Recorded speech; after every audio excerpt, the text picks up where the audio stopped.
So America, we coming, we coming east, south, north, west, yes. It's a global thing. America, we coming, we coming east, south, north, west, yes. It's a global thing. America, we coming.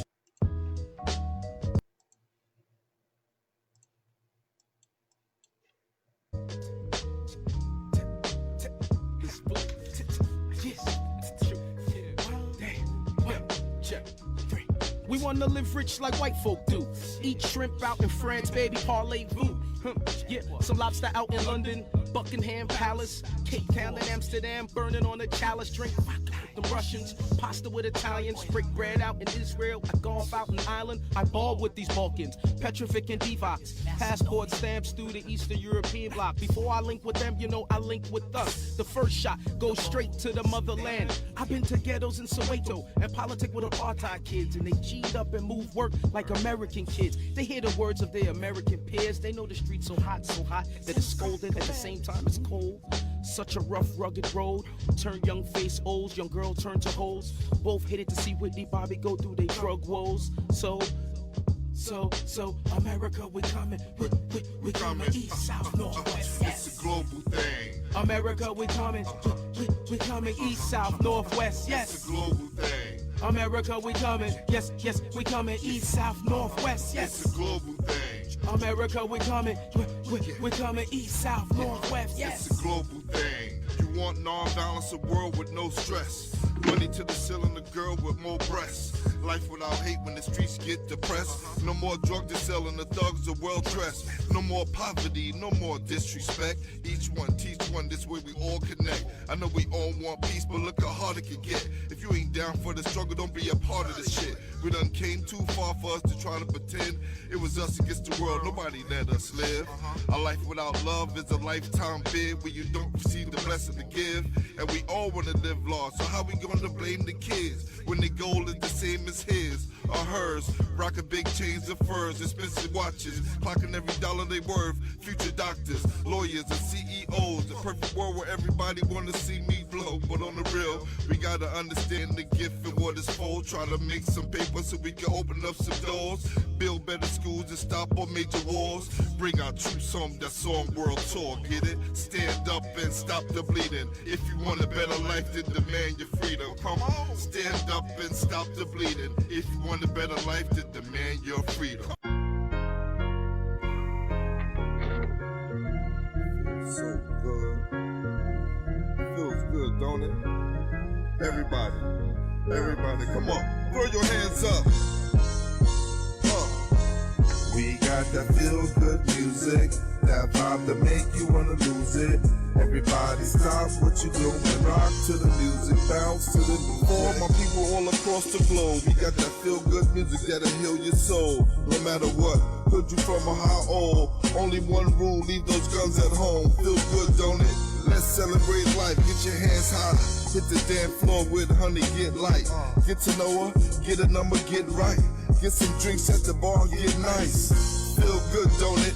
You don't have to be a rapper or ball player to ball player. Get your ones up so you can ball later. Whether you Big Pimpin' or O.J. Simpson, no matter who you are, just get it where you fit in. Some people gonna hate you cause you chillin'. So what? Don't mean you have to change how you livin'. Know what? We got that feel-good music, that vibe that make you wanna lose it. Everybody stop what you doing, rock to the music, bounce to the music. Now everybody, come on, throw your hands in the air. One time, come on, feels good, don't it? It's that feel-good music. Piano and drum snares infused with hi-hats. Horns and tambourines and them guitar strings make a beat sound mean. People singing, moving their feet, hips, waist shaking all over the place. Feels good, don't it? Waving your hands like you're out of control. You're caught up in the musical transfusion, infusing you with that feel-good music. Sound wave cruising, feel good, don't it? Vibrations make your body groove, move, get on the dance floor and do you. This sound right here is amphetamines on the beat. One hit to make you fiend for the beat. Feels good, don't it? And it's addictive. It's mixed with acoustic mixed drinks like bartender elixirs. We don't need to smoke, sniff, or pop pills to get that feeling, girl. It feels good, don't it? We got that feel-good music, that vibe that make you wanna lose it. Everybody stop what you doing, rock to the music, bounce. Feels good, don't it? Yeah, yeah. New and improved. Feel good music. If you're on your car, turn this up. Come on. Throw your hands up. Throw your hands to the sky. Throw your hands up. Come on. Yo, yo, yo, yo. Make some noise where you at? Everybody in the place to be. Are you ready?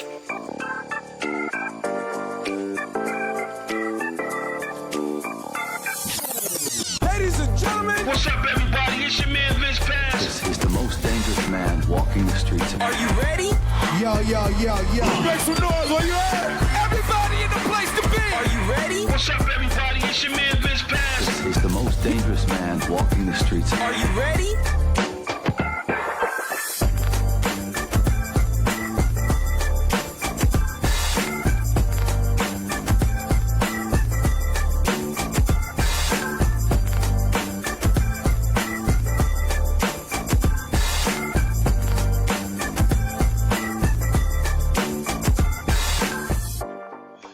Yo, yo, yo, what's up, everybody? It's your man Vince Pass in the building. Y'all know what it is. Welcome to One Voice, One Mic. Ow! This is our first video podcast. You did what I'm saying. So, yo, we're going to chop it up real smooth. You did what I'm saying. Like I said, I'm your host, your man Vince Pass, one man army. You dig? This is how we do. You know what I'm saying? So, listen, as you can see, man, yo, I got a real exciting show for my first show. My guest, my brother, you know what I'm saying? Hey, man, listen, man, I swear sometimes we was born at the hip 30 years ago. You dig what I'm saying? But I can tell you this much. If I ever needed a conscience, my brother was always there for me. So tonight we have Attika J, Torrence. We're going to be discussing so many different things. But right now, Phil, we're going to talk about this book that he got popping called BRED, you dig? We're going to talk about that real live. I'm going to throw that up here for y'all real quick. You feel what I'm saying? We're going to throw that up there real quick for y'all. You feel me? BRED, a 90s Brooklyn story. You feel me? This is his first book. You feel what I'm saying? He embarked on this mission. And, you know, he's talking about a lot of different things, man. You know what I mean? We're going to talk about all that, you dig? But, man, listen, 30 years of friendship, man. But, you know, we're going to get into that. You feel me? Yo, listen, I would be remiss if I didn't do this right now. You know what I'm saying? Because yesterday we lost two pioneers in the civil rights movement. You feel me? Reverend C.T. Vivian. You know what I'm saying? And we lost Congressman John Lewis. So, you know, just give a short pause for the cause. You know what I'm saying? We're going to be right back. We're just going to give them a moment of silence on it. You dig what I'm saying? So let's go.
Yeah, thank you very much. Thank you very much, everybody. You know what I'm saying?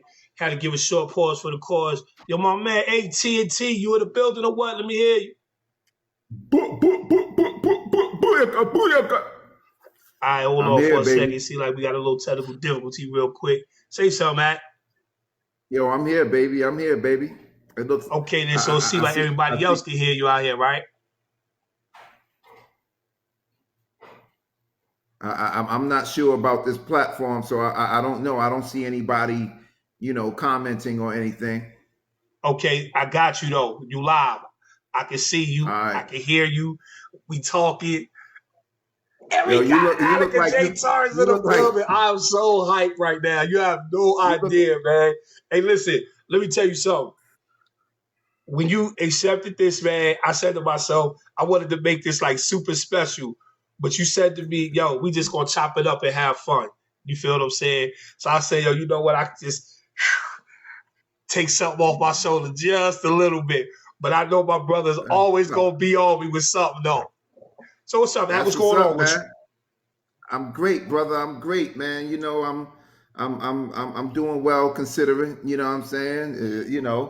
We all know. There's no better day than today to them kill Breonna Taylor. We ain't gonna let that right. We're gonna announce that and let it know that every day is a great day to get those murderers off the street.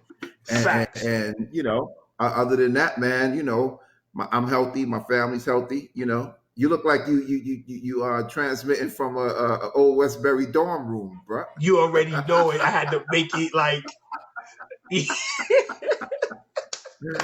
This dude got the Westbury dorm room in the you know, I background. had to make it nostalgic. You feel what I'm saying? While I rock on this right here. You feel me? My brother, I appreciate you. I appreciate you. Yo, 20 years in the game, man. Film, acting, two-time Emmy nominated producer, director, key grip, putting people on, advertising. Yo, you just been like a one-man show yourself. Real talk. I mean, I remember days where I would see posts talking about you need somebody somewhere or somebody else need help somewhere else. Yeah, you opened a lot of doors in the business, man. How has your position, you know, not just open the doors for people, but cause people to become mainstays like yourself? Well, whatever caused them to become a mainstay was their own will, because I brought a lot of people in that didn't last. You know what I'm saying? You can't dictate who's going to be a mainstay. It's almost like a coach dictating who the next Jordan is going to be. You can't do that. All you can do is do whatever you can.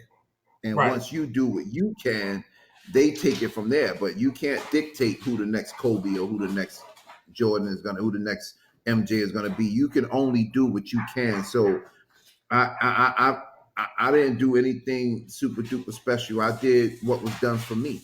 You know what I'm saying? I did the same thing that was done for me, and I allowed other people to get their shine the way people allowed me to get my shine, and then they took it from there. The same way I took the baton and ran with it. I gotta say, humble beginnings. You know, Mhm. knowing you, your parents, your brothers, your sisters. You know, how has your family cohesiveness help you project your future projects? Because you're a family orientated dude, very family orientated. How has your family helped you in your development in all these areas? Well, my family is the only thing that allows me to stand strong. You know what I'm saying? That's the only thing that allows me to stand strong. My family, my immediate, and I have some extended family that's allowed me to stand strong. So it's family. Unlike relatives, family is who you choose. You know what I'm saying? Relatives are who you're given. Family is who you choose.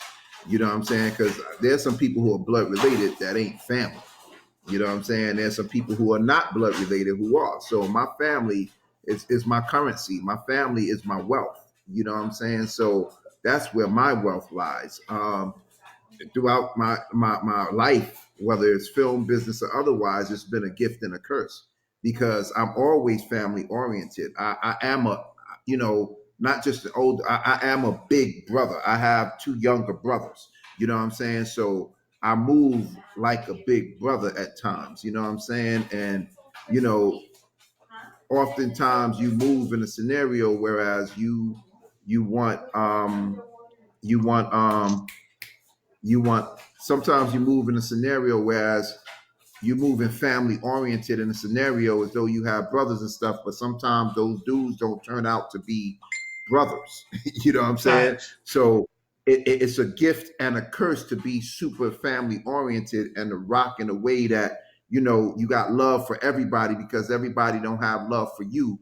That doesn't stop you from being who you are. It just helps you navigate the world a little better once you realize that you can't give everybody the same love. So it's been a gift and a curse. Primarily, it's been a gift. You know what I'm saying? Because in the positions where it has been a curse, hasn't outweighed the positions that it has been a gift. Okay, then. So LIU, Yep. Malik Yoba, how did that come about? Oh man. So I actually got in the business a little before 20 years. I've been in the business since 96, so that's 24 years now. You know, I went, so we started college. I say it took me 10 years to graduate from college, right? But the thing about degrees, they don't have a timeline on it. It don't say it took me 10 years. All they have on your degree is the date you graduated. Right. I started college in 89. I graduated in 99. I took some time off. You know, the book, the book is loosely based on my life. I took some time off and, I went back to college. So when I went back to college, I was a little bit older, a little bit wiser. You know what I'm saying? I went back to school and I started my film career. I started my acting and directing and film career.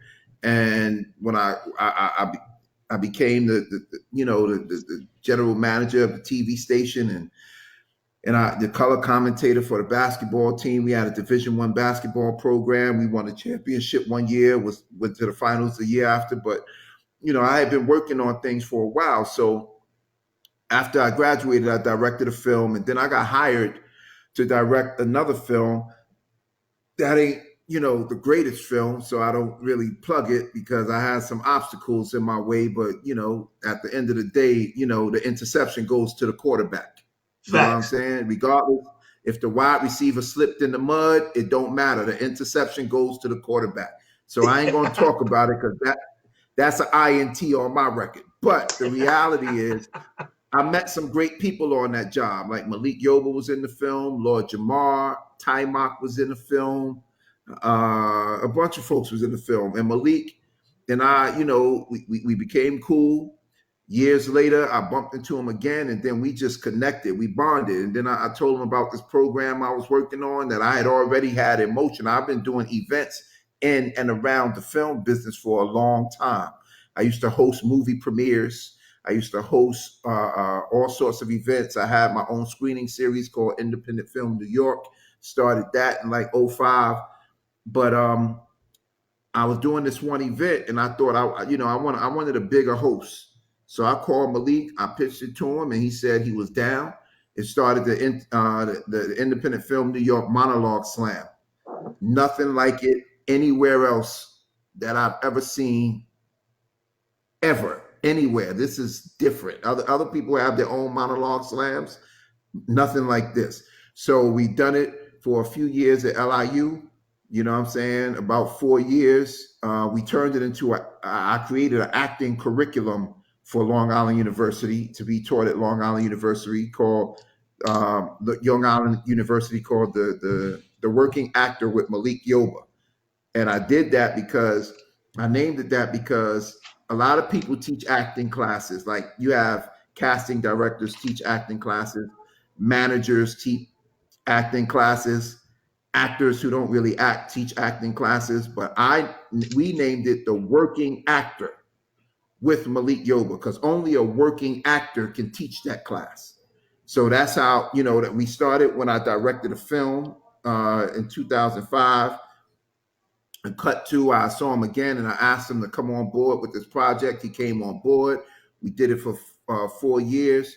Then I created a curriculum at LIU, and he was the main teacher. He and I tag teamed on a class where we were teaching acting. And then NBC Universal picked up the project. We wanted to turn it into a TV pilot, but we wound up doing it at the Tonight Show at 30 Rock. We did it at their studios, and it became a pretty big deal. But then I pulled back from it because one of the things is you have to streamline your focus, right? So I was becoming an event producer and not working on films. I needed to get back to my love, and that was filmmaking. And a lot of event producers are not filmmakers, and a lot of filmmakers find it difficult to do so many different things. Ain't too many of us built like Spike Lee in terms of our minds, but you know what I'm saying? But you know, I'm still doing other things as long as film is the primary. Right. Now, film is the primary. So Malik to this day is my brother, man. We speak often. That's my dude. You know what I mean? And he, you know, that's my dude. So, you know, you build great relationships with people you work with over the time if you're a good person. You know what I'm saying? True, true. So look, interested. Came up on my timeline today. Mm-hmm. Trayvon Martin, rest in power. How is it that today we would have the interview or the anniversary of something that you did 2 years ago? And I posted it. Did it? Oh, you It posted the aired, anniversary of the post. Right. Gotcha. And I aired it as a post. Hey man, it ain't too many mistakes out here, man. It's kismet. You know what I'm saying? It's not too many mistakes out here. Things happen in times because they're supposed to happen. And you know, even that was a great project. So I'm honored to be attached to that, you know, for life. Facts.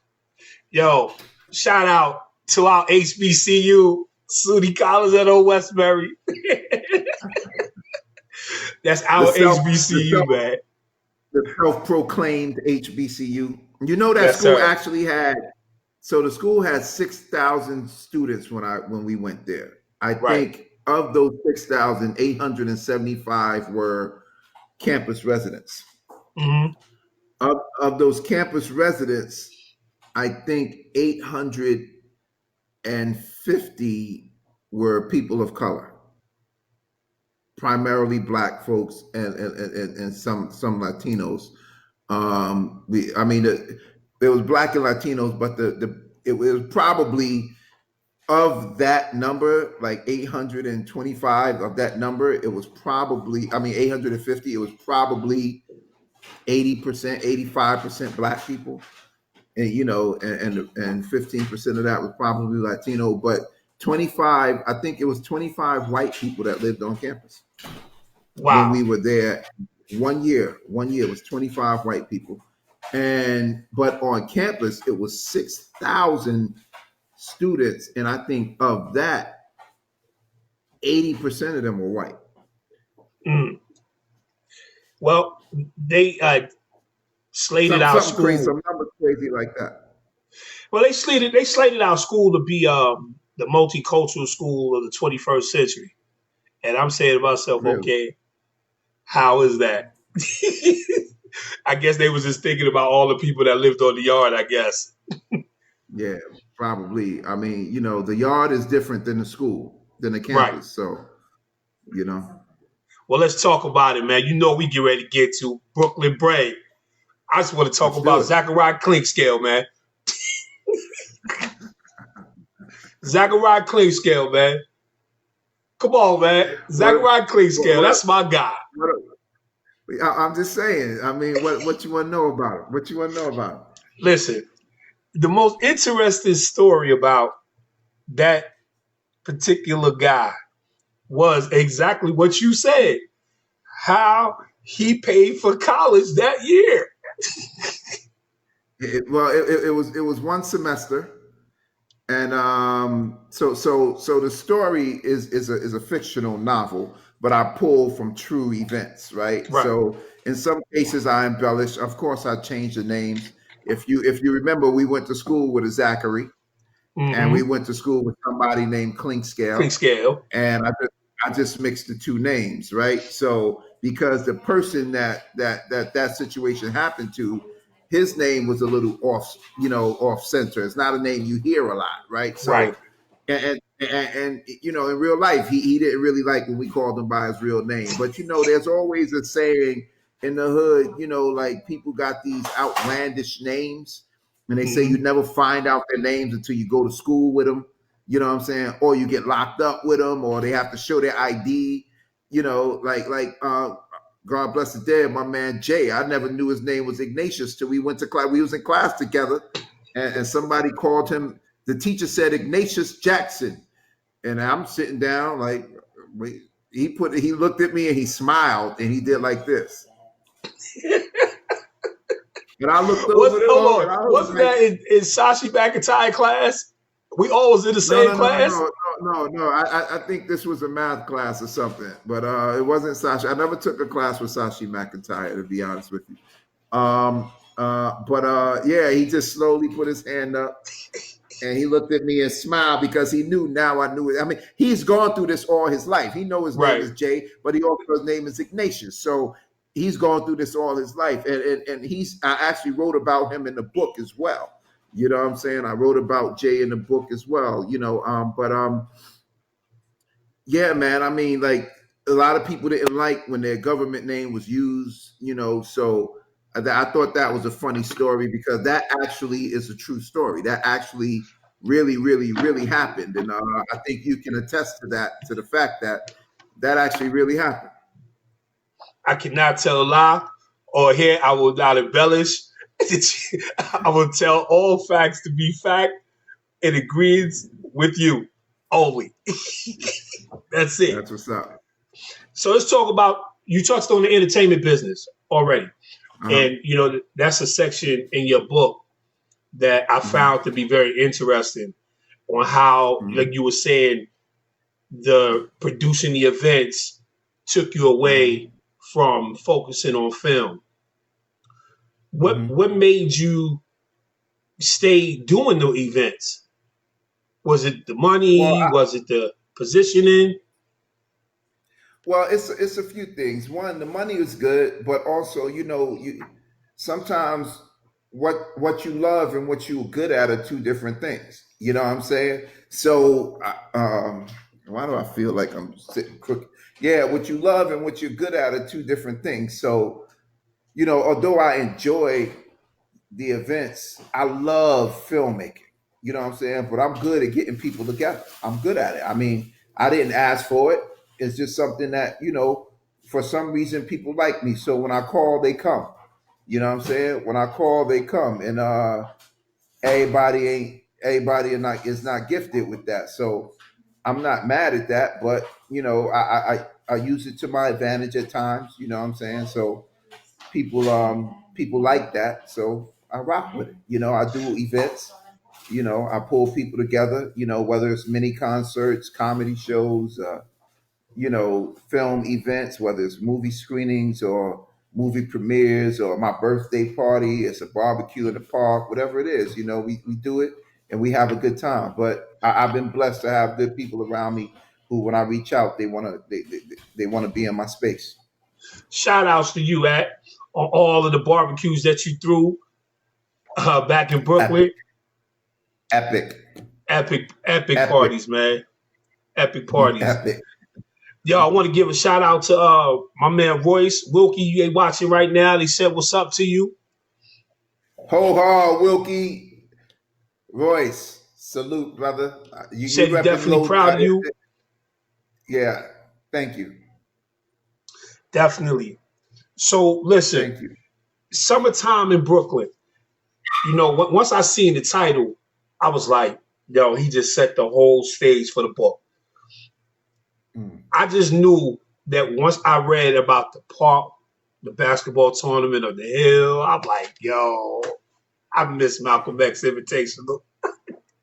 Let's talk about that for a second. Summertime in Brooklyn, that launched the book, like the scenes of the book, like it just took off.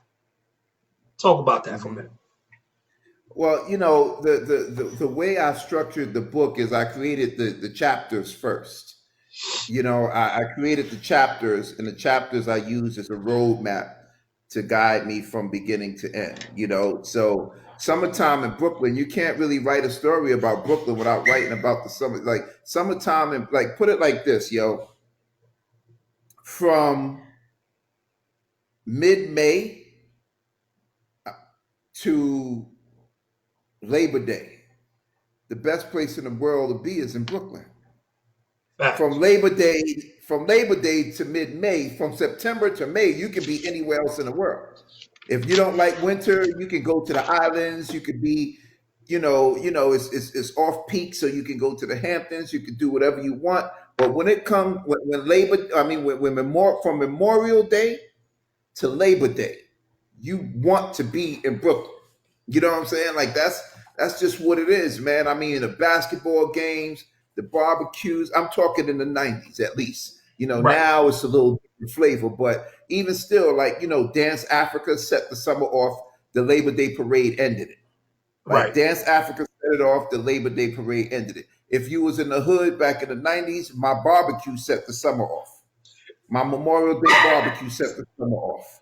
You know what I'm saying? For a lot of people in Bed-Stuy, in central Brooklyn, that people still talk about that to this day, man. We had NBA ball players come through. We had rappers come through. You know what I'm saying? We had, college folks mixed with, round the way folk. And we did that for 13 years with not one event, not one Issue. not one altercation, not one issue. Yes, sir. 13 years in the heart of everything that's considered diabolical in Brooklyn. Yes, You know what I'm sir. saying? People still wonder how we popped that off. You know what I'm saying? Because again, for some reason, people like me and people respect me. I mean, like, I ain't known to be I'm just known to be a dude that handle my business and respectful. So we were nestled in between Brevoort, Kingsborough, Atlantic Towers, Ocean Hill, Howard Avenue, down the hill, Rockaway, Saratoga. We were nestled right in between all the things that was popping. They used to call Buffalo Ave Death Row. Death Row. You know what I'm saying? But we were there, and we had not one incident. You know what I'm saying? Not one incident. When you talk about summertime in Brooklyn, you got to talk about the barbecues. You got to talk about the cookouts, the basketball tournaments. Every time I drive past a basketball tournament, I got to stop and look. Even if the children are 6, 7 years old, I look and I see me. I see me. You know what I'm saying? So it's a beautiful thing, man. It's a beautiful thing. I want to give a shout out to Bed-Stuy, all of Brooklyn, all the projects. Salute. Oh man, it's crazy, man. I'm sitting here. They called us the side block people because we wasn't from the projects and we wasn't from the Ave. They called us the side block people with backyards and stuff, and I wear that with pride. Shout out to Pop, my man Mike. Yeah. Everybody off your block, man. Yeah. So your parents in the book, Uh-huh. and I knew when I read about certain parts of the book, and you mentioned your parents, I knew that was real. I knew some of the parts. I knew it was real. How important was it? I know for your parents, they stressed education, and I know they did. The way your pops used to talk to me, I used to be like, "All right, Mr. Torrence." So it was definitely staying at attention. The influence of your pops on you, how big is that? Well, to me, like every part of this book is a major part, and some people will brush over it and not see it as the major part. But if you pull out any aspect of this book, I can expound on it quite a bit. So you have this dude whose father was a man of few words in the book, few words, but his words every time drove home. Every time drove home. You know what I'm saying? And he was. He was the patriarch to me. You know what I'm saying? He was a superhero to me. So, and now as a father and a husband, I realize, the challenges it is to keep your family together sometimes. You know what I'm saying? And to stay in your family sometimes and make sure that everything is on point and put your family before you sometimes. You know what I'm saying? Like, Right. It's an admirable thing. There's no way, like, this book is oftentimes when we read stories about certain elements of Bed-Stuy, it's like that's what my father said that in the book, how do you think you'll do in jail? You know, he says, and I said, I do push-ups, I work out, I'm good. He was like, nah, that's not what I'm talking about. You don't fit in jail. You have two parents. Your parents went to college. You were raised in private school. You went overseas to go to school. You went to college. Your story don't match with the people that are in jail that but that was him with foresight and vision, understanding that his son was out here not, you can tell the things your son come home with, whether he doing well. He ain't never came home and said, hey, I got to go to bed early. I got to go have a meeting in the morning, in Manhattan. If he ain't saying that, then he probably ain't working the way he said he working. And the way that you mesh that in there, the way you transition that, he didn't have to say, yo, what you doing? He didn't have to ask. He already paid attention to what was going on.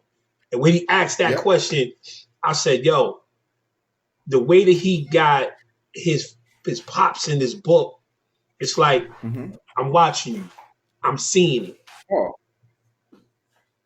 Yes. And there's so much more. There's so much more. Like my father still, my pops, I still call my pops and rap to him about certain stuff. My pops is still dope. But he's not just been dope to me, he's been dope to the community. What I'm saying? My father ring bells in several different organizations, whether it's the basketball world. My father's one of the dudes who started Soul in a Hole in Brooklyn. What I'm saying? Whether it's the cultural world, my father's one of the people who started the East, who started the Huru Sasa, which eventually started the International African Arts Festival. My father's he got accolades, man. And he's a dude that, he was one of the few dudes in his Pan-Africanist movement that could mesh the streets and the culture.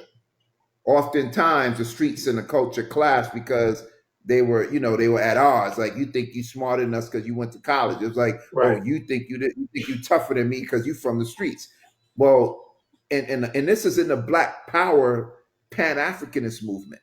Those things clash. Like Kwame Ture and Huey Newton, Bobby, the intellectuals clash with the street dudes, even though Huey Newton went on to get his education further, but initially they clashed, and that's a real deal. My pops was one of those few dudes, and I think it came through basketball, because athletes were the dudes in the hood that everybody respected. Facts. I'm gonna share a memory. I'm gonna share a memory with you. I was at your house one day, and this is when we was in college, and we had came home, and your pops was talking. We was all kicking it upstairs and everything. And I had told your pops, I said, yo, man, I said, I wish I could be a pops like you one day. And I told him that, and I told Mr. Diggs that in my project. Shout out to Mr. Diggs. Because when I saw them two as strong, polarizing example of what manhood is. You know what I'm saying? And I gotta tell you, when I transformed my life and I became a father and a husband, I definitely did my due diligence to live up to what I seen your pops and Mr. Diggs did with y'all. So I just want to say shout out and salute to your pops. Definitely. No doubt. And that means that they're my father, and I know Mr. Diggs well, and I know his sons well. But that means they did their job, because their legacy will live on beyond them through you. Facts. So running with the law. Powerful part of the book, especially when you went to court with your mother in the book. What was that experience like? How did you translate that experience? And what did it make you feel like? So let's start here. The book is a novel, right? So there's a difference between Attica and King. All right. Now, that being said, that part of the book is true as well. And I had to use my real name. That's the time I referenced myself, because initially I wasn't going to use my real name, but because that scene, my name was used as a weapon. And so in real life, when that happened, my mother just told me, on my way up to Albany to deal with the scenario, my mother asked me, Attica, to chill out because I was about to go hard on the attorney. You know what I'm saying? Because, you know, the thing about the name Attica is I've had that name my whole life. So to the people that have heard it for the first time, they may think they have something witty to say about my name. But 98% of the chance is I've heard it before. And B, 100% of the chances is I got a comeback for you. And you might not like my comeback. You know what I'm saying? Very Like much. I've always been named Attica. You know what I'm saying? That's like a short dude. He what short joke you gonna tell him? You know what I'm saying? Like he's used to it. You know what I'm saying? So when you know when that happened, you know it went down the way it actually went down the same way it was written in the book, and that's one of the rare moments where it went down the same way it was written in the book. You know what I'm saying? So Right. it was surreal, and the dude. The attorney wanted me to go in there and take the scenario to trial, and facing 8 1/3 to 25, get maxed on a B felony, or accept the fact that they can throw the whole case away. And I accepted the fact that they could throw the whole case away, especially since he had already told me about his shenanigans in the legal system. Right.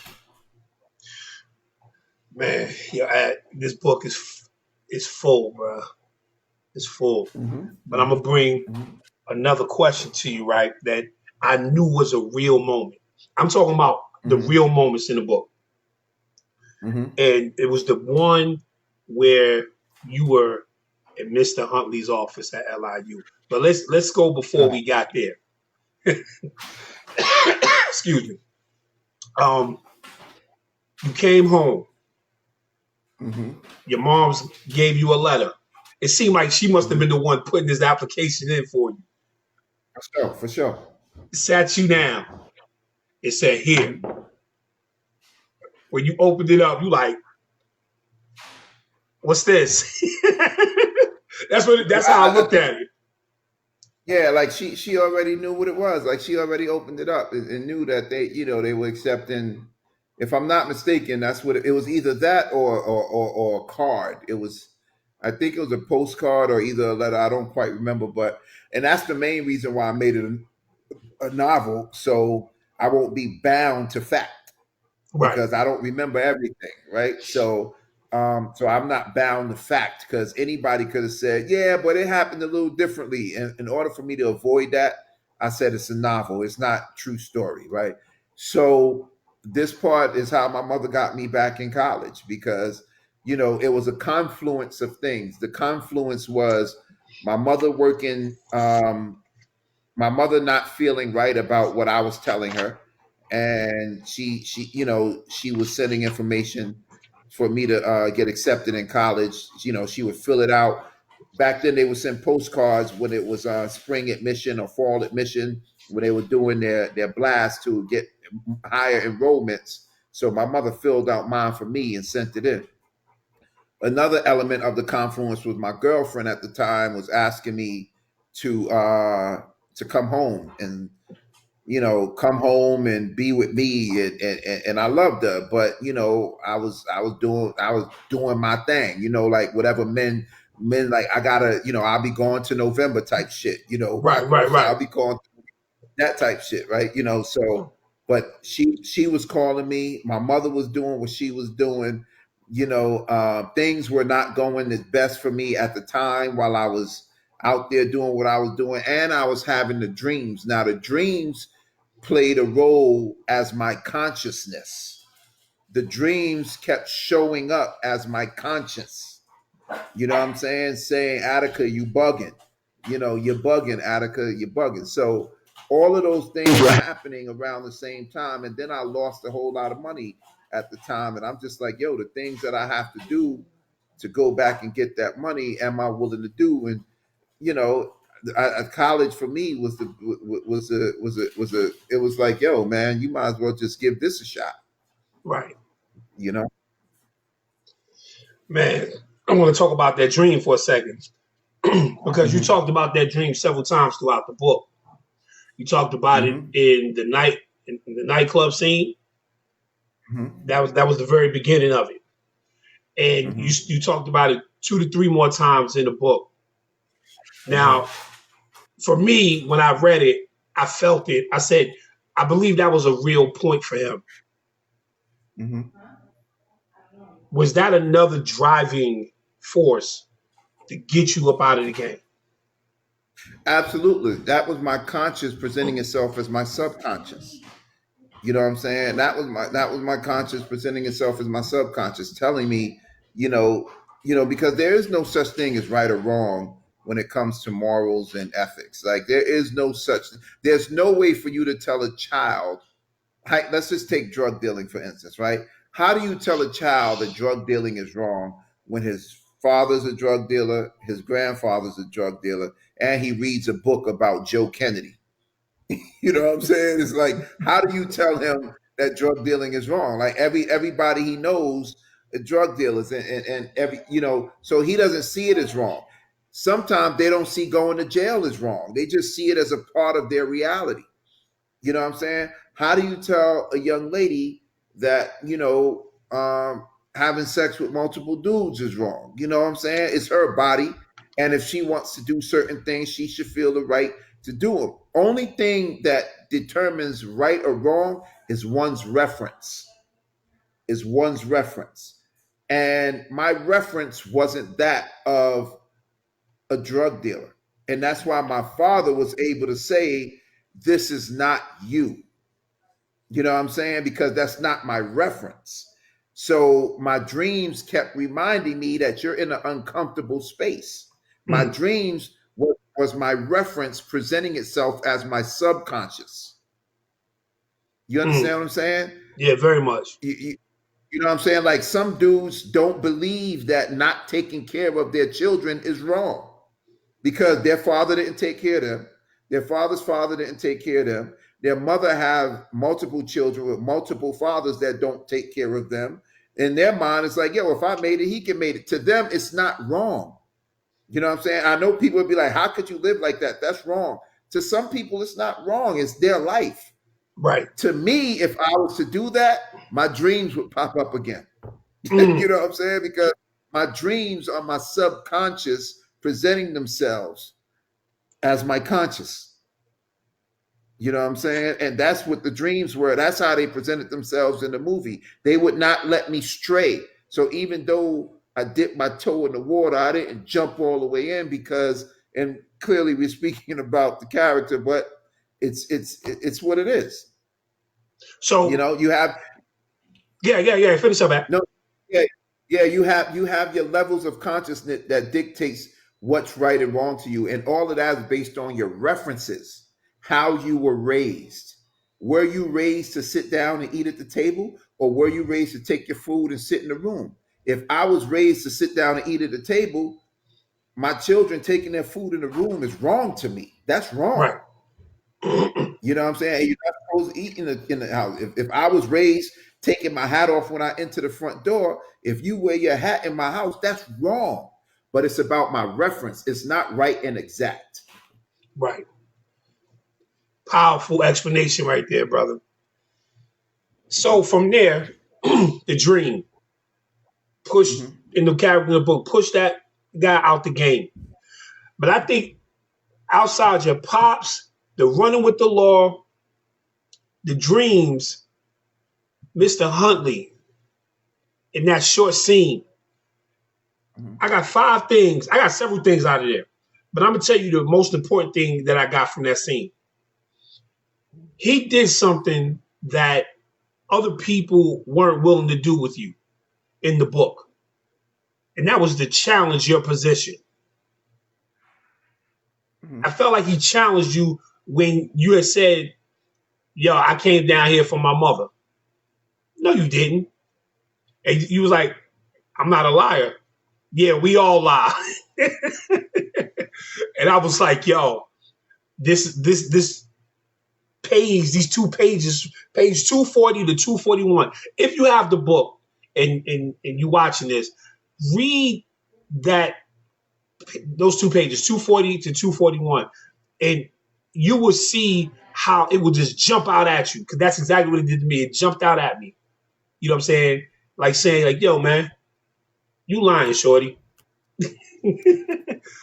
How did you feel when you wrote that particular part of the book? Well, again, like, how did I feel when I wrote it is an interesting question because, you know, when you're writing, you just flow, man. You flow. Like, how did I was pulling from a real space, so it was easy for me to write. It didn't require research. It didn't require, like, soul searching. Like, I was pulling from a real space. That, that part of the book is a true story. I mean, he was a young black dude. He was my advisor, and he saw me coming there. I'll never forget what I had on. I had on a money green with gray $600 Coogee sweater, with a bang in the chain, a pinky ring, a dope watch, that's when Guess came out with the flare leg pants for like $160. And I had on a Right. pair of green gators matching my green shirt. And I told the dude, I looked him dead in the face. I said, I'm not coming to college because I can't afford it. And I had a cell phone back then, and he was like, I don't believe it. And he said, I'll tell you what, if you come for this semester, if you get a B average, I'll see to it that you get an academic scholarship. If you can maintain a B average. I said, a B average? My father told me years ago. My father told me one time I didn't do well in a class. And he said, Attica, if you show up to class, if you're always present and you do your homework, you'll get a C. You don't have to be brilliant to get a C. So I said the same thing to him. I said, be average. Like, if I do my homework and be present, I'll get a C. A B is easy. So he said, prove it. And that's the year I went back to college in '96, and I started my first foray into the TV business. I started a TV show called Street Sounds at the Music Shop, and it was on Brooklyn Cable Access Television. And I'll never forget my first 3 interviews. One was VJ Ralph McDaniels, one was Easy Mo B, super producer Easy Mo B, and NBA ball player, God bless the dead, Malik Sealy. Man, legends. Yeah. Legends in New Again, York. it was my connections that was able to pull that together, because getting Ralph McDaniels was a quick phone call, getting Easy Mo B, and I wanted to honor Ralph McDaniels with my music video show because I grew up watching his music video show. You know what I'm saying? So we ran home. Yeah. So my first interview for my first TV show was VJ Ralph McDaniels. And then the next one was super producer Easy Mo B, who was killing the game at the time with Big Pop, Lost Boys, everybody. And then, my man who I was introduced to by whose man it is, really Spank's man, but me and Malik got cool. But Spank introduced me to Malik, and I, just from being around, like, we hung out, like, he came to my barbecues.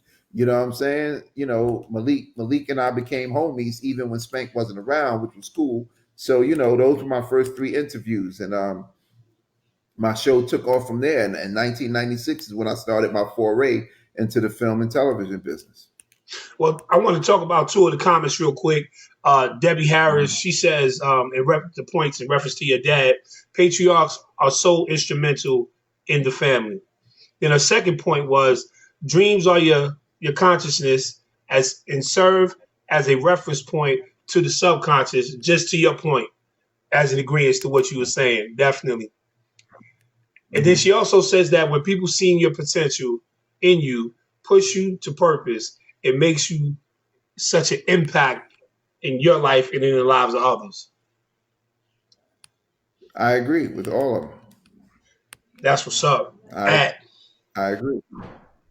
The gold book, the trim, the gold pages. What made you go this route? Yes. That's 24 karat magic in the air. I love it, man. You know what? I again, like I never published a book before. I never written a book before. I never, and it just kept coming to me. Like I'm a creative thinker. I'm a creative person. You know what I'm saying? So it just kept coming to me. The only time I was not producing is when I personally blocked my creativity. Mm. Is when but when I let the creative, no one. You ever heard of a coffee table novel before? I haven't. You know what I'm saying? Like I haven't. You ever read a landscape novel before? I haven't. Not You at know what I'm all. saying? I've never seen a landscape novel. I've seen a landscape picture book. I've never seen a landscape novel. I've never seen a novel done like this before. Like I, I I just thought about it and said, "Yo, man, all these lovely photos inside the cover, the gold trim. I've never seen a novel with a certificate of authenticity. You know what I'm saying? Like it's a collector's item. You know what I'm saying? Like it's this is I wanted to write it. There you go. I wanted to make it as this is a piece of art. You know what I'm saying? Signed and numbered, right? This is a piece of art. It's not even registered as a book. You can't find it anywhere. You can't Google it. It's not on Amazon. Only way you can get it is through me. And as a person who created a publishing company, I needed to make that the way it is for a reason.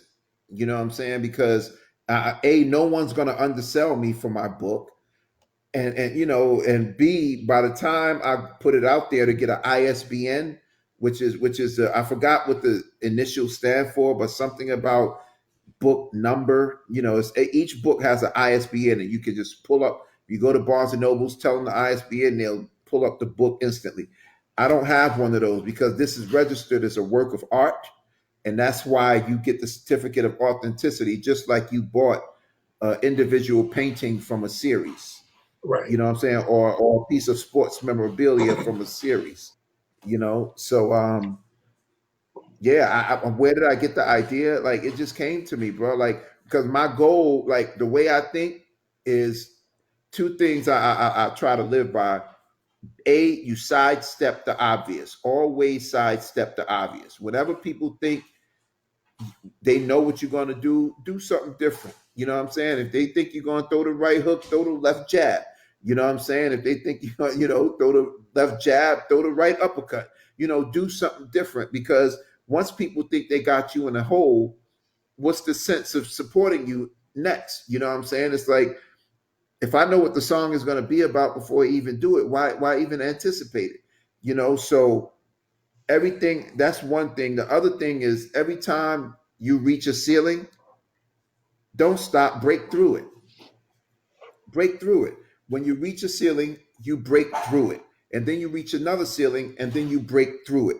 That's what you do. You don't stop at your ceiling. You know what I'm saying? And so every time I decided I was going to do something with this book, I just did something more. Initially, the book was written in portrait. But initially, it was written in portrait, and I was going to be a paperback. I just wanted to write I wanted my book on that table with all the other books. And then I said, "Nah, man, I'm better than that. I'm better than that." You know what I'm saying? So I got to present my book better than that, and I got to write a story that's better than that. My book is not like, it has elements of regular old hood stories, but it's not a regular old hood story, because in a nutshell, it's about somebody falling off track, losing their focus, losing their center. And with the help of their family, with the help of their parents, his girlfriend, and of course, there's some people outside, like Mr. Huntley, with the help of people like that, he got back on his track. Because everybody talking about this, no new friends, and I'm a self-made dude, don't nobody help me. That's bullshit. There's nobody in the world that is self-made. That's bullshit. Everybody has had someone help them.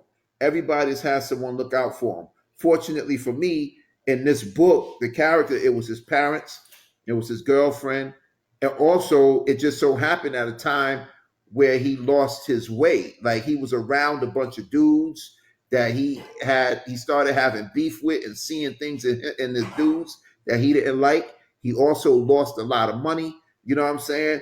Because people don't usually change when they're comfortable. Right. People don't change when they're comfortable.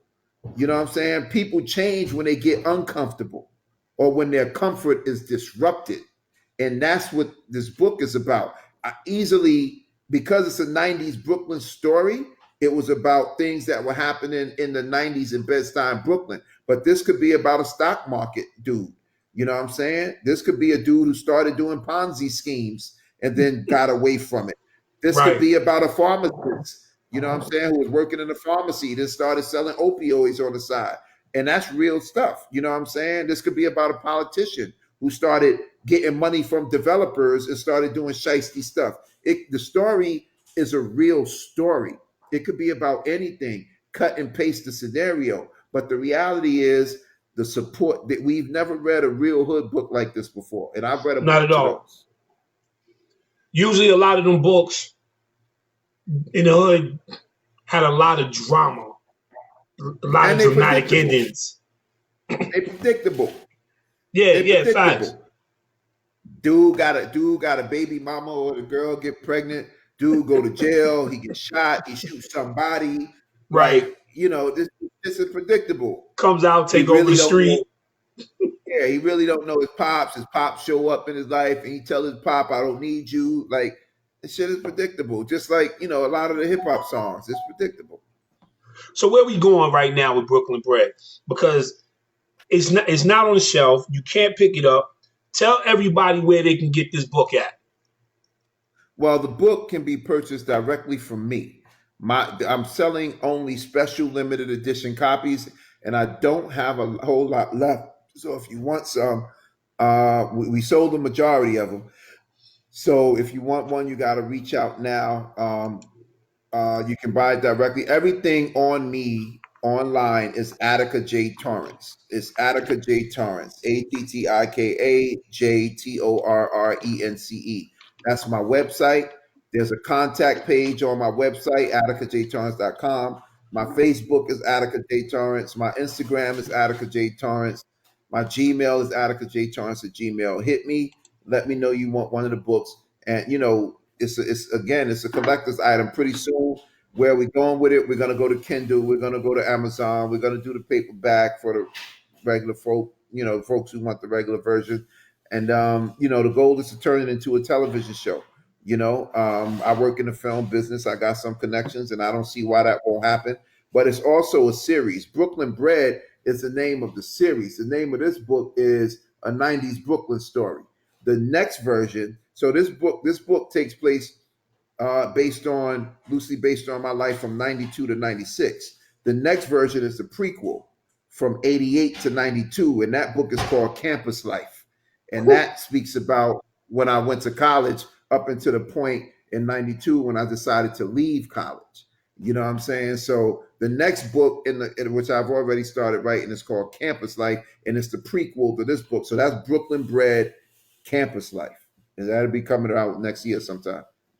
Man, I can't wait to read that one. Oh, brother, that's gonna knock your socks off. You see, the room you in looked like one of the dorm rooms we grew up in. So Yeah. You know, that wooden closet behind you, that looks like the closet in the dorm room. The little bed on the side, that looks like the dorm room, brother. yo, no, man, I just moved in, man. So, you know, I was just like, let me just get something quick. Nah, it ain't. It's all good. It ain't snapping. I'm looking at it, and I'm like, oh shit, that's what it is. Hey, if I took know, a picture of my desk, you would be like, yo, V, this looks like your desk in college.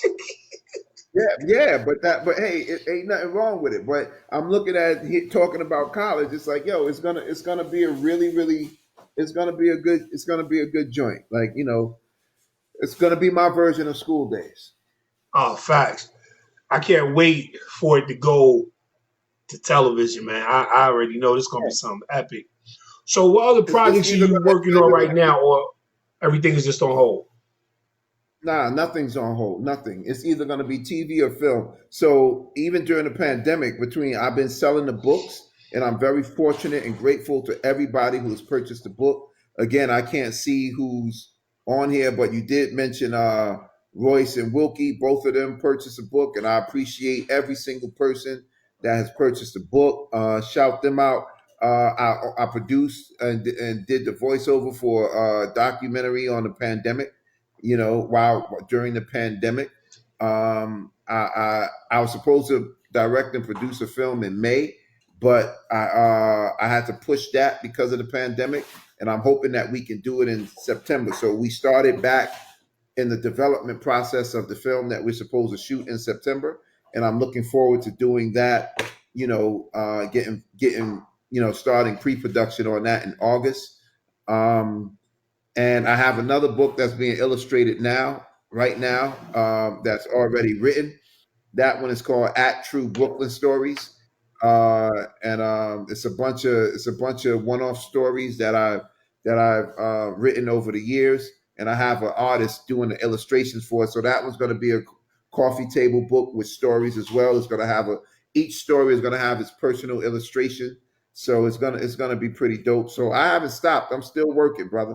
I created merchandise that I was supposed to sell at events. So my goal with this was to sell out by now. You know what I'm saying? Because I was gonna have like 3 really big events.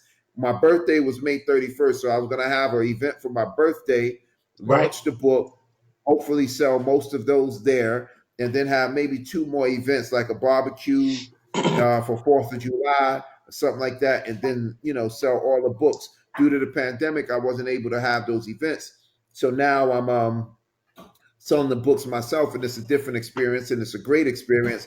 But also, what I had in mind was the merchandise. This is the first page of the book right here. You know what I'm saying? That's the first page. So I had a bunch of merchandise that I was working on, and I was going to sell those at the events. That's this page right here.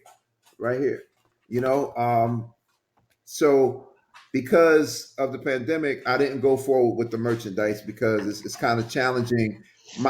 My thing is, if I have people in the room, I might as well have something for everybody, because some people ain't going to want to pay $100 for the book, but here's a $40 T-shirt, and we was going to do it like that and create a whole power move on the movement. But they say man plans, God laughs.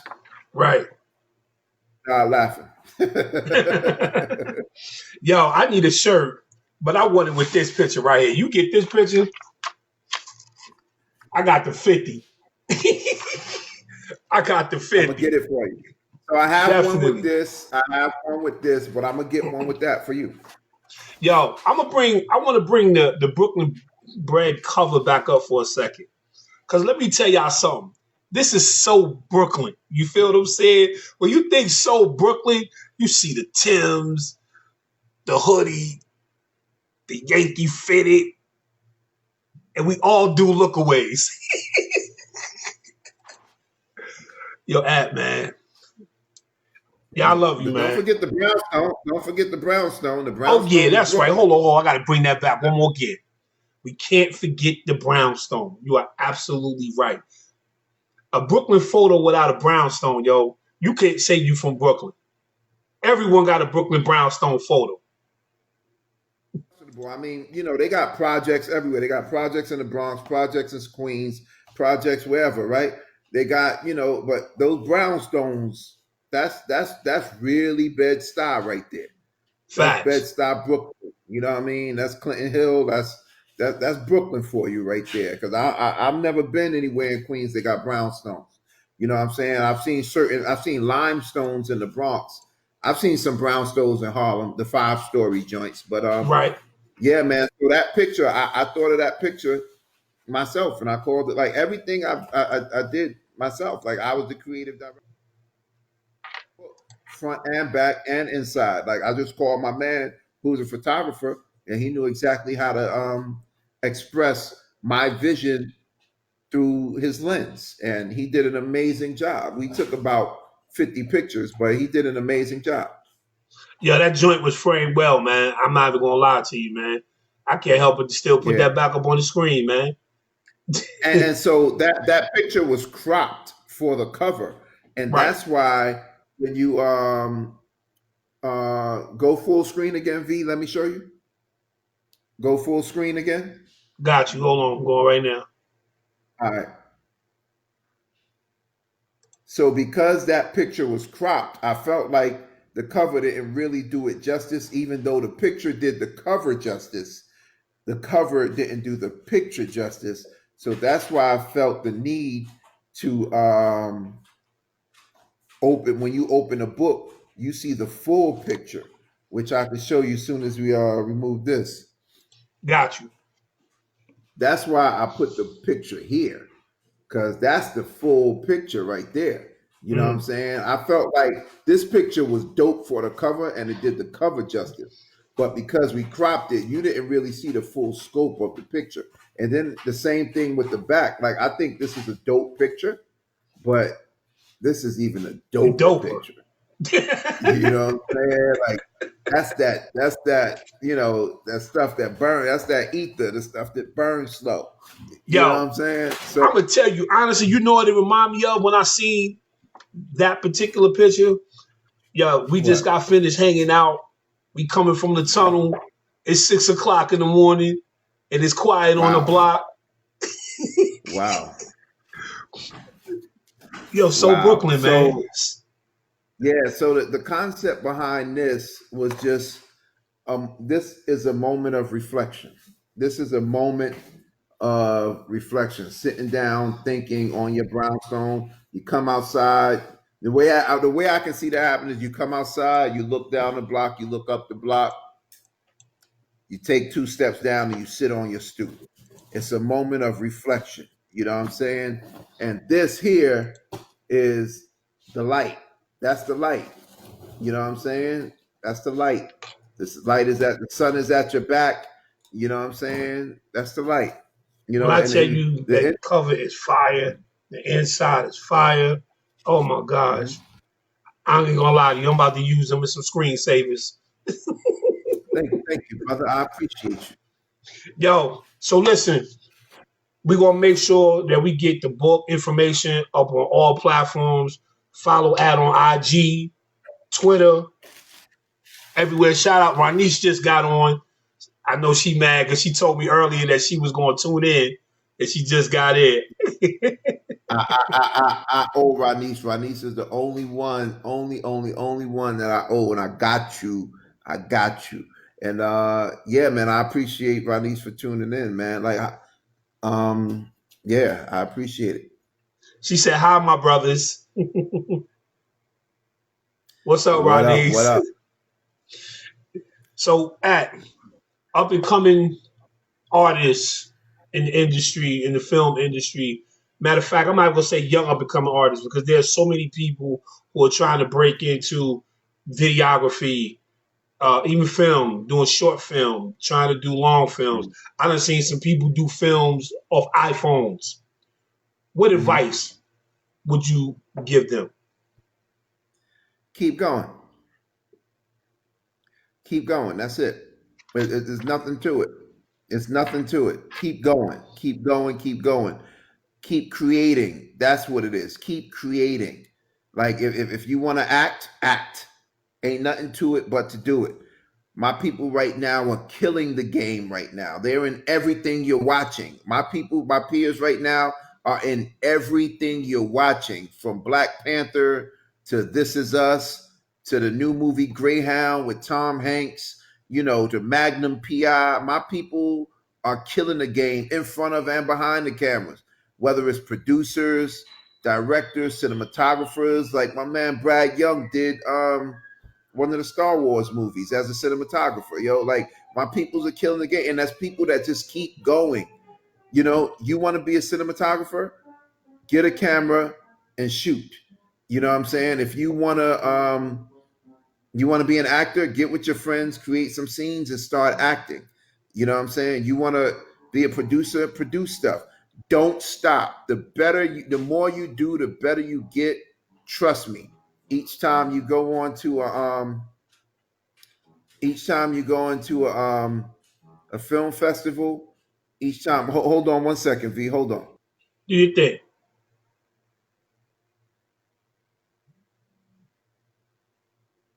Listen, take these nuggets, man. Take these jewels.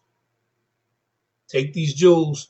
My man dropping some real fire jewels right now. Get I finished. Yeah, yeah. So it's like you just go, you just keep going. If you make one film, you take it to a you apply for film festivals, you take it to a film festival, you will meet somebody else there. You'll meet another up and coming. You'll meet another actor that's up and coming. You'll meet another cinematographer that's up and coming. You make another movie, you go to another film festival. And while you're making them, you're only getting bigger. I mean, you're only getting better. I don't care if you're directing, I don't care if you're acting, I don't care. Whatever it is you're doing, just do it. That's it. There is no trick to this. This is the thing. You don't need college for this. It's good if you go to college. It's great if you get the education, because you also not just get education, you get access and you get resources. So going to college is not a bad thing. But what I'm saying is you don't need to go to college for this. This is art. You don't know, no painter needs to go to college. Some do, but you don't have to go to college to learn how to paint. Anybody that's interested in doing anything in this field, just do it and be good at it. Be one of them people that when you're not on their set, they recognize you're missing. And then they hit you up and be like, yo, if you was here, man, this thing would have ran so much smoother. If you was here, that scene would have been so much better. If you was here, this film would have been there. I know people right now talking about the difference between a blockbuster film and a Netflix film is their choice in one or two actors. Mm. Like, that's a real conversation happening right now. You want to be one of those actors that they'd be like, yo, if he was in this movie, even though he ain't the A-list dude, but if he was in this movie goes to theaters instead of Netflix. Mm. You want to be that dude or that woman. You know what I'm saying? You want to be that woman who, if she's producing it, oh no, if she's producing it, because, you know, as a producer, you have resources. So if certain person produce it, that means Nia Long might be in it, Omar Epps might be in it, and people would be like, why they do that movie? They probably did that movie because A, the check was good, or B, the producer was like, yo, please do this as a favor for me. Like, you never know the reasons behind it. People talking about the movie was trash. I didn't think it was trash. I thought it was genre specific, that Fatal Attraction thing. I thought it was genre specific. So it's good for the genre, you know what I'm saying? But sometimes people will do those movies because it's, you know, one of the producers or another actor. Like Omar could say, or Nia could say, yo, I just agreed to do this film, but I need an actor that's gonna help me out and be dope. So they may call one of their colleagues. Like Nia may call Omar and say, I need Omar Epps in this film, because if you get me some chump dude, it ain't gonna work. Like, it's just like basketball, you know what I'm saying? Like, it just keep going. Yo, the conversation that you just spoke about, you know, the difference between a blockbuster and a Netflix film, you feel what I'm saying? And certain actors or actresses that if they was in this one, it'll be here. If they was in that one, to go there. It almost sounds like the conversation, like, okay, not every D1 player is gonna make an impact, but I got this D2 player. If he play on this D1 team, I know this D1 team going somewhere. Yo, you can't win with 5 Kobe's. Facts. You can't. You need a Derek Fisher on your team. People talk about Scotty, or people talk about Jordan never won without Scotty. Kobe never won without Derek Fisher. Facts. You know what I'm saying? Sometimes you need a Derek Fisher. Sometimes you need a Robert Horry. Sometimes you need a Meta World Peace. Everybody can't be Kobe. You think you can win a game with 5 Jordans? No, you can't. But, you know, and sometimes, you know, people got to play their position. You know what I'm saying? So in the film, like Netflix, and that was the conversation before pandemic hit. Netflix started popping off. You know, they started paying people like Scorsese to do films with 5 icons. You know, 5 iconic actors. You know, the Irishman. But for the most part, their movies are designed in a certain way. And the reason why someone would say that's the difference between a blockbuster and a Netflix film is because the way the films are designed, they're designed in a way like that thing Bird Box, right? You got Sandra Bullock, right? Right. Name somebody else in the movie. You can't. You know, I can because I know actors, right? But you Right. can't. Then you got that movie Beach with Anthony Anderson. You got Anthony Anderson. Name somebody else in the movie. You can't. So the way their model was, we're going to get one A-lister or recognizable person, put them in the film, and then that's going to sell, because Netflix is a subscription-based scenario. They don't Right. care if you buy every single one. It's subscription-based. So once you see Sandra Bullock's there, you're going to start watching it, and then you click. Even if you don't finish it, you clicked, right?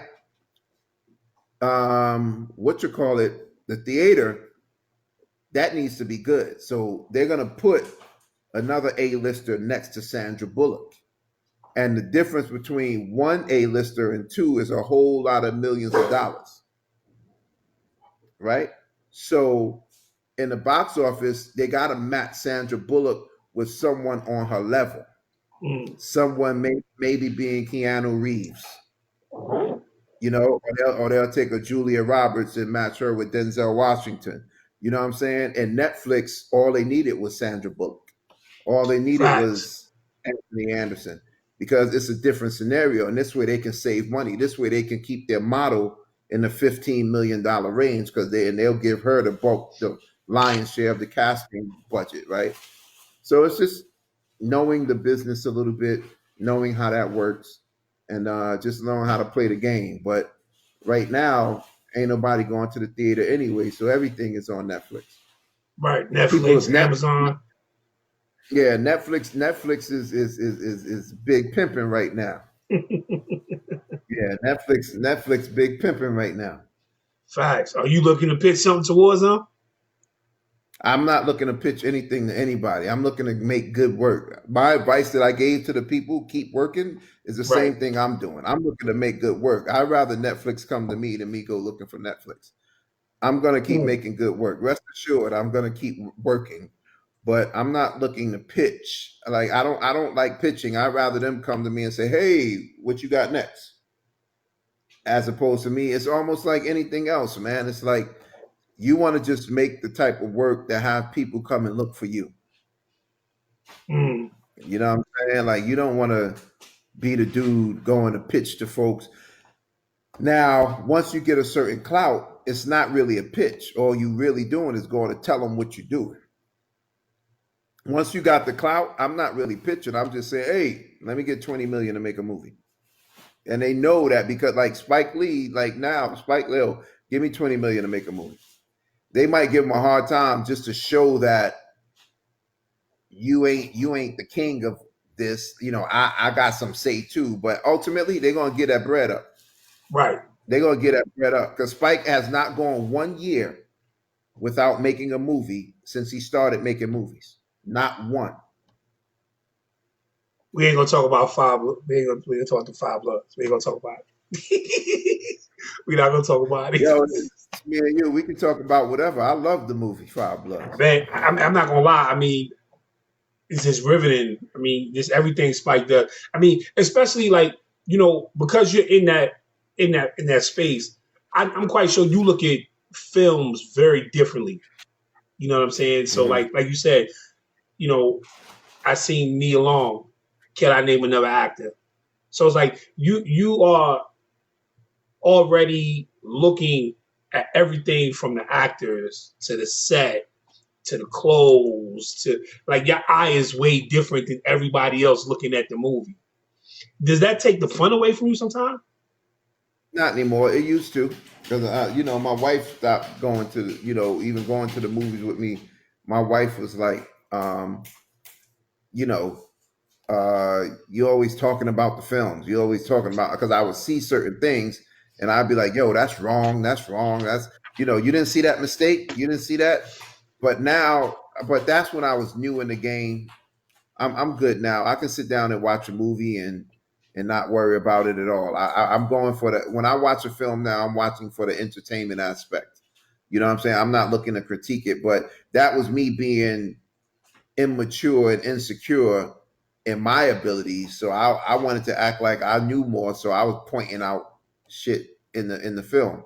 You know what I'm saying? Like, oh, did you see the clock on the wall? The time didn't change and it went from day to night. You know what I'm saying? Or did you see when they was driving? You know, all the cars outside the window was below the. You know, like I would look at certain things because that was me just being insecure, and I felt like I needed to shout it out to let people know that I knew what I was talking about. Mm. You know what I'm saying? But that ain't the case no more. I already know, Ad, you just, Ad, you a lot, brother. I love you, man. You a lot, man. I can tell you. Too V. So, as we wind this up, all of the protests and everything that's going on. We had a conversation yesterday, and I always felt like for you after we got out that phone call yesterday, um, you speak from a place like you've been here before. To me, when I look at you sometime and I hear you speak, I see you being a civil rights activist. After this is all said and done, I see you out there like, yo, listen, man, either we gonna ride or die. What we doing? If you ain't about to go all the way out, we ain't doing it. I see that. I might have just had a toga on, smoking opium on the beach.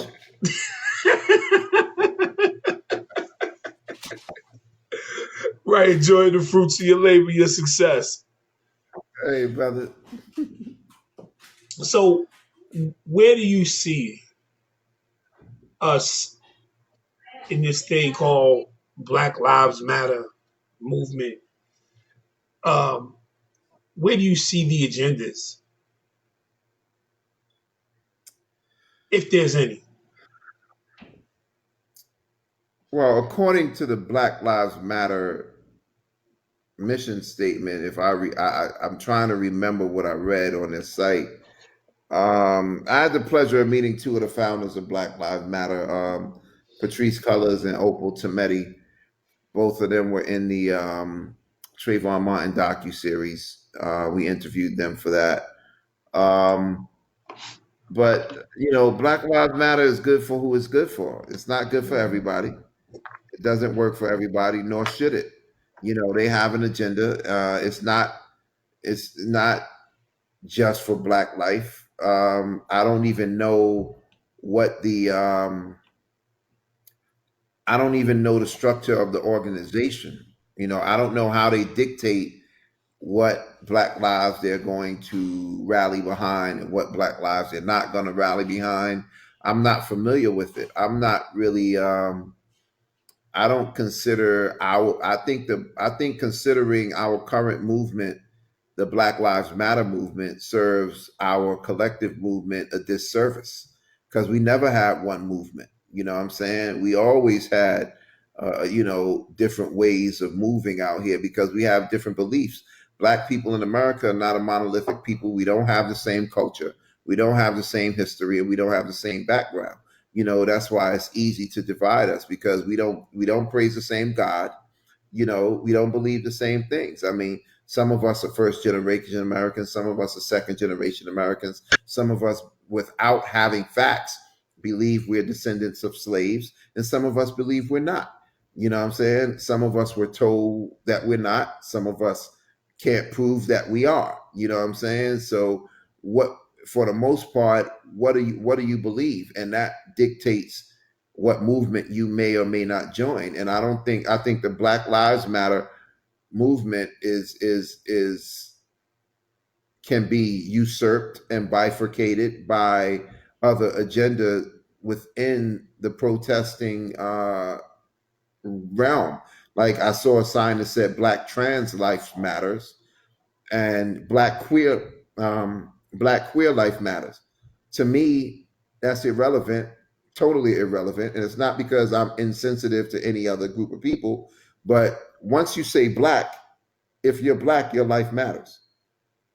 If you say Black trans life matters and I'm not trans, I'm not in that. If you say Black queer life matter and I'm not queer, I'm not in that.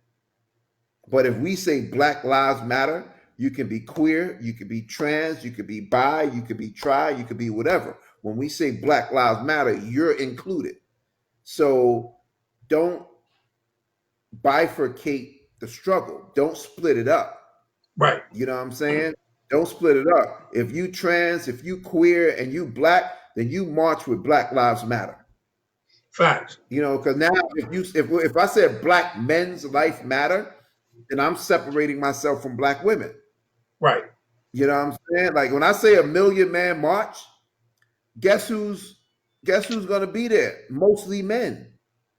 Right? If I said a million Black people march, that's a different march. You know what I'm saying? So I'm not a fan of separating the movement, but then you got to also understand the movement was founded by gay women. So it's not my movement to dictate. You know what I'm saying? It's their movement, and it's what they started, and that's what it is. I'm happy they're beating the drum. You know, things are happening, and people are incited and excited about something. Whether it's the same thing is questionable, but people are moving. So the youth are moving. That's a good thing. Facts. Mm-hmm. So listen, Ad, I want to tell you thank you for coming on. Brooklyn BRED, a 90s. We ain't take no questions. Ain't nobody asked no questions. We ain't take no questions. Oh man, you know what, Ad? You right. Yo, anybody got any questions for my man? It's all good. I didn't know if anybody asked any questions. It's all good. Actually, people are in watching. Oh, okay. No questions. This the statements that we had earlier. My man Curtis Jester asked, "What's the name of the book?" That's why I put the book back up, flashed it up. Gotcha. So you know, there's people watching. And Ronice was like, right, "Great interview." Always family, man. Always family, man. I appreciate it. All good. Yo, I appreciate you, brother.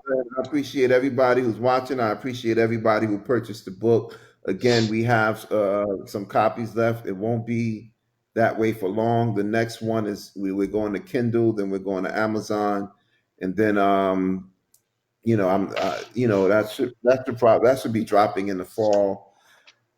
And then, you know, like I said, the second book is being illustrated now. It's called At True Brooklyn Stories. It's a compilation of stories that I've written. Some of them I've put on Facebook, but you know, it's a compilation of stories that I'm sorry, hey Wilkie.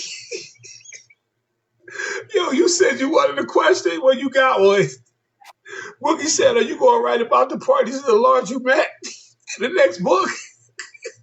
The parties in the laundromat. Oh man, the smokeouts. Yo, Wilkie. Not only did you remind me about those, but you made me realize that I'm gonna have to consult with some of my brethren and sistren about that time, because I totally forgot about the smokeouts. I totally forgot about the bring your own smokeouts. Yes. Yes. That's the beginning of your parties, bro. Yeah, brother. Yeah. Well, man, listen. Yeah.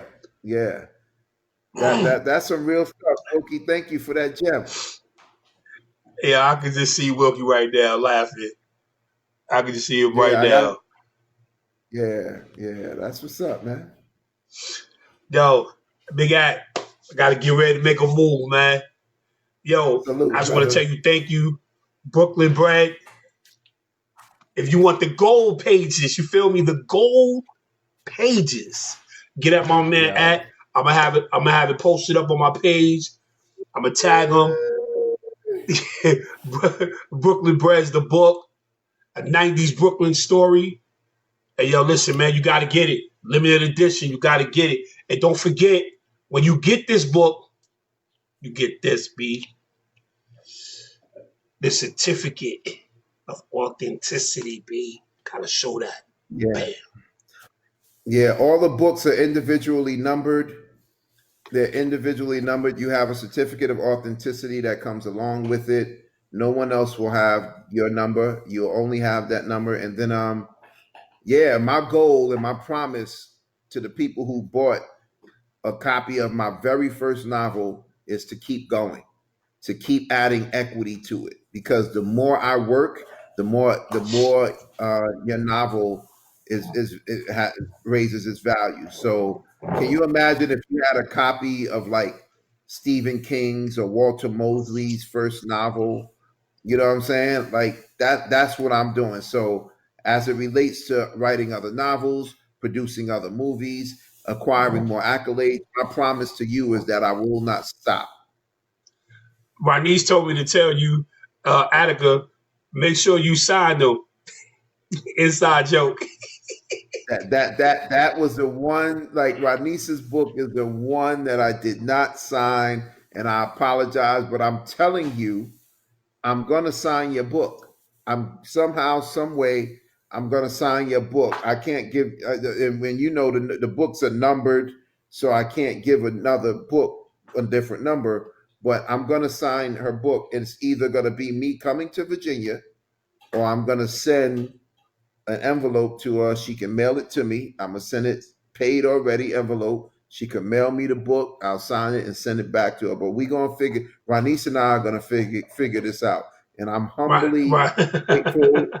I'm humbly grateful, and also I apologize for that error. Ranice, you heard that, right? And you know, I know you gonna hold after that. Yo, shout outs to everybody in the room right now. Aisha Salam just came on. Wilkie, Andrea Smith, everybody from the Berry that's watching right now. Yo, you can catch this on my page, on @page. You know, you can rewind this, check it out the live. Yo, Brooklyn BRED A, 90s Brooklyn story. You gotta get it. Yo, limited edition. He got less than 100 left. So if you don't get it, you gotta wait till we get it on Kindle, Amazon. And let me tell y'all something. Once it hits that route, might not get one because it's gonna sell out. Now once it gets there, they'll be available because they're going to be mass produced by that point. But you ain't going to get this go. You ain't going to get this Joe. You won't get this. You won't get this. You're going to get the Amazon. You're going to get the Amazon version. You know what I'm saying? Ain't gonna have none of that in there. But it's gonna be a riveting book because on top of providing an aesthetically pleasing product, it's important to write a good novel. Right. You know what I'm saying? It's important to write a good novel, and to deliver. So you don't just it ain't like the cake got good frosting, but the cake tastes like bread. Like you can't do that. Like you gotta be aesthetically pleasing, and you gotta feed the soul as it relates to the novel. And most people who were there, who went to college around that time, who grew up in the inner city, you don't really have to grow up in Brooklyn to understand summertime basketball. You know what I'm saying? You don't have to grow up in Brooklyn to understand, the plight of this person. I just called it a 90s Brooklyn story because that's what I love. Brooklyn. You know what I'm saying? Right. But this could easily be a 90 Queen story. You just wouldn't be sitting on a brownstone, you know what I'm saying? Right. and you wouldn't have on Tim's to my Queens dudes. You might have on something else. You might have on Uggs. You might have on Uggs. Yo, Royce still there? Royce probably is. Royce, where you at, Royce? He said, inside joke. Here we go. Yeah, you're gonna have lugs on. Remember lugs? But nah, man. But I wanted to write a story that's relatable, that people can. And if you don't, even if you didn't live that life, you love the characters. Like you, right? Like a lot of people, I put a scene in there that a lot of people felt it plucked at their soul. Like everything. Like I wanted, like certain people relate to certain things. Some people relate to other things. There's some scenes in there that people was like, yo, man, that was serious business right there. And, it's not just a good looking book. It's a well-written book. It's a well, crafted piece of art. And yeah, My goal was to create more than just a pretty book. Actually, the pretty book came after I wrote the good book. Yo, I want to give a shout out to a couple of Mhm. people right now from Old Shout it Westbury. out. It's my What's man up, Spank. y'all? What you gotta say? Who's on the phone with Aunt Lisa and Dre? Y'all remember Ah, that? You got busting around. You got a busting around. Go ahead. Who you shouting out? Shout him man, I out. want to shout out my girl Sonya on air. You can catch her definitely on YouTube. Check out the interview she had with Attica as well. Man, you shout out to my man Gary Stevens, aka Spank. He watching? He knows about. I know he knows about it. Okay. Long range shooter, the Hey man, killer. put 50 on a few dudes.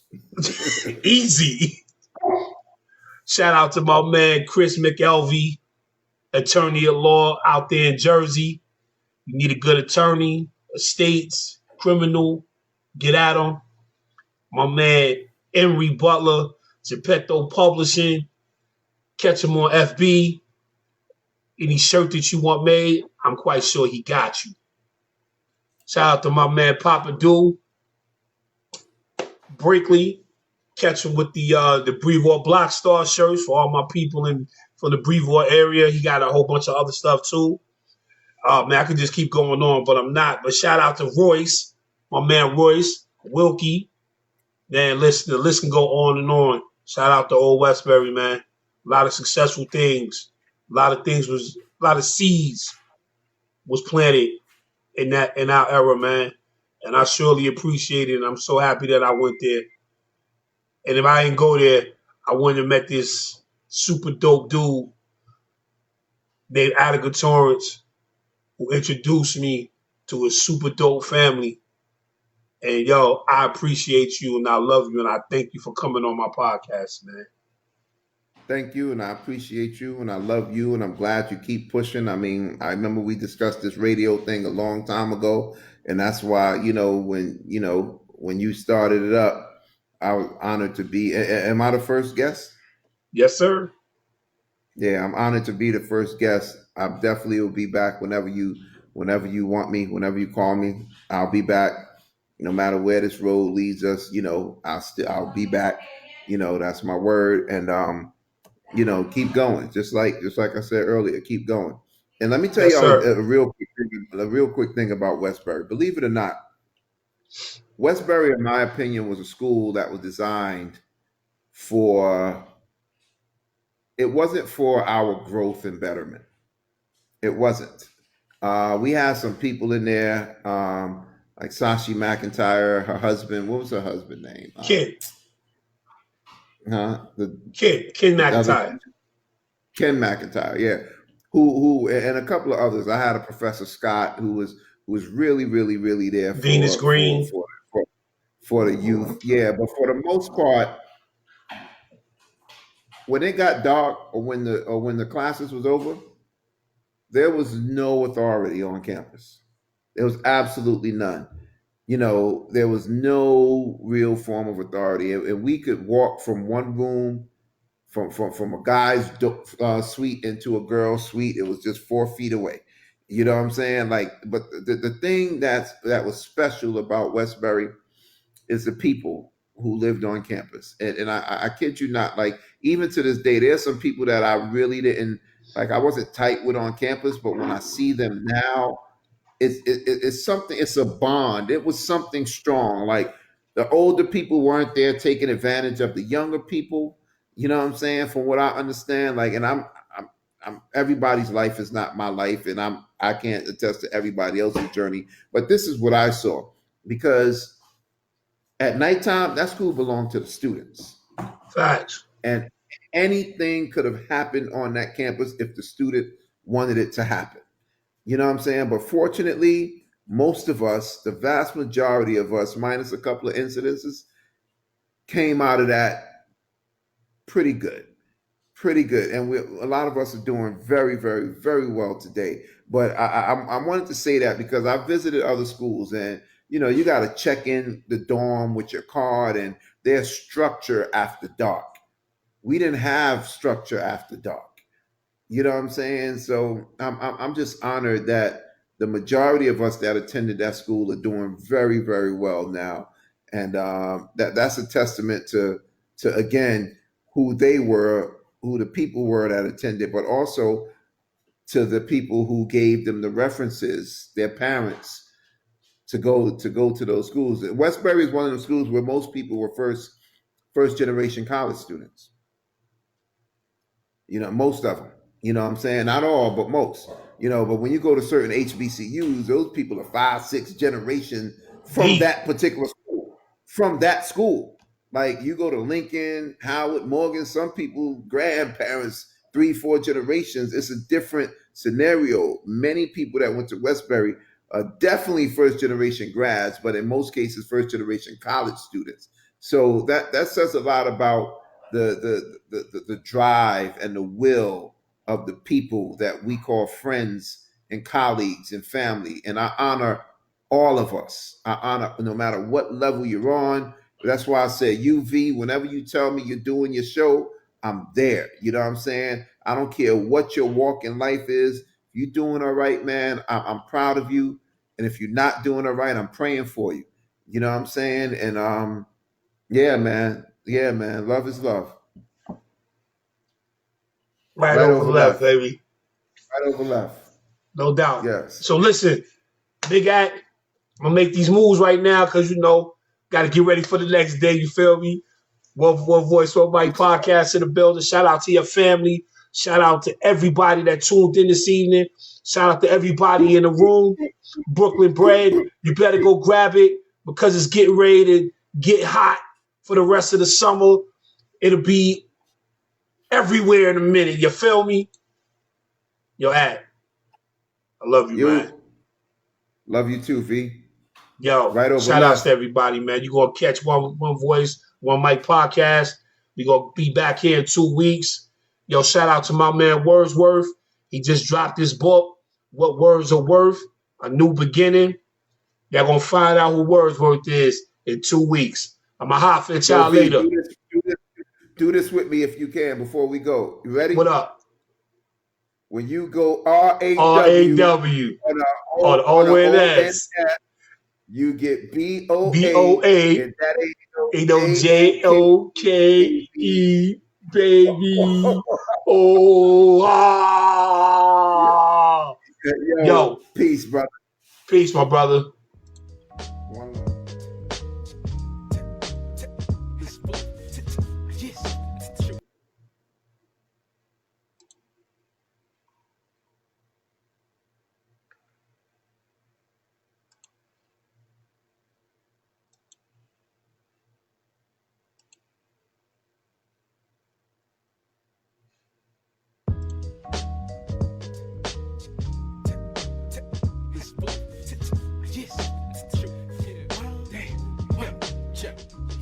We wanna live rich like white folk do.